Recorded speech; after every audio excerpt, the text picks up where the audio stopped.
Are you ready to transform your summer into an epic splash-tastic adventure?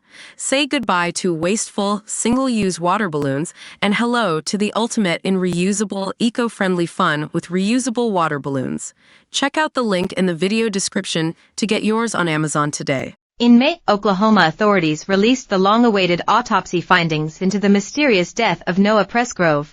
But questions still remain and, in the weeks since the report was made public, our channel has spoken to numerous individuals involved in the case to get more answers.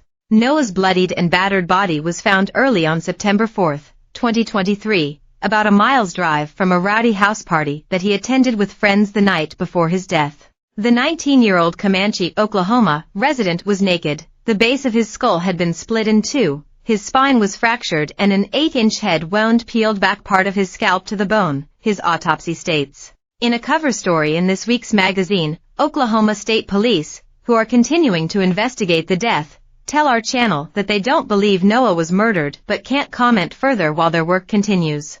Initially, law enforcement arriving to the roadside scene where Noah's body was reported by two drivers believed that the talented athlete and recent high school graduate had died in a road accident, possibly a hit-and-run. But the more that investigators examined the site, the more their suspicions darkened. "We've had other people hit before, and we can recreate it and make it make sense," says Jefferson County Sheriff Jeremy Wilson, who was one of the first responders on September 4.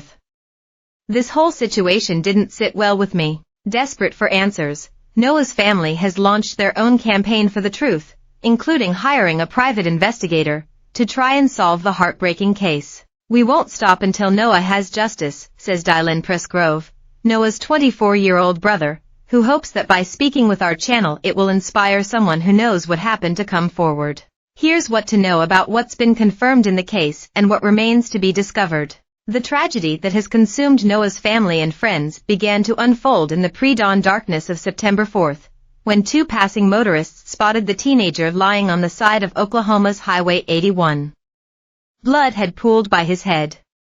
"It looked awful odd," one of the drivers told 911. Tyler Hardy was one of the two 911 callers that morning and remained on the scene after reporting Noah's body. Hardy tells our channel the truck driver, the other caller, returned and waited as well. "His legs were bent and his back was towards the road," Hardy says of Noah's body. "His legs were towards the ditch, and his head was kind of just laid there right along. His whole body was laid along the white line, but he was laying on what would have been his right side." In May, the teen's autopsy report, obtained by our channel, revealed that he died of multiple blunt force injuries but that the cause of those injuries remains undetermined. The autopsy includes some further details about Noah's final hours alive, which have been expanded upon by interviews with some of those close to him. Noah was drinking at a house party in Terrell, Oklahoma, the night before he was found dead, according to his family and his best friend, 19-year-old Jack Newton. At some point, Noah left the party and rode an ATV Ranger vehicle with several men that had a rollover incident, according to a narrative describing the circumstances of his death in his full autopsy report, which was obtained by our channel on May 13.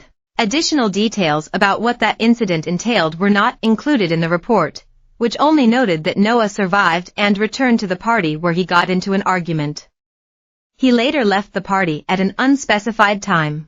Jack tells our channel that, though he says he was asleep at the party at the time, he believes Noah left around 3:30 a.m. on September 4. Another partygoer posted on social media about 10 minutes later that Noah was missing, and no one has said publicly that he was seen alive again. Noah's brother Dylan previously told our channel that investigators have collected Snapchats, videos and text messages from partygoers. However, the timeline of events is still incomplete. The PI working with the family, Kathy Bingham, says she has zeroed in on two of the night's attendees and will be providing law enforcement with what she's learned. An attorney for party host Avery Howard declined to answer specific questions for our channel's cover story but said in AS.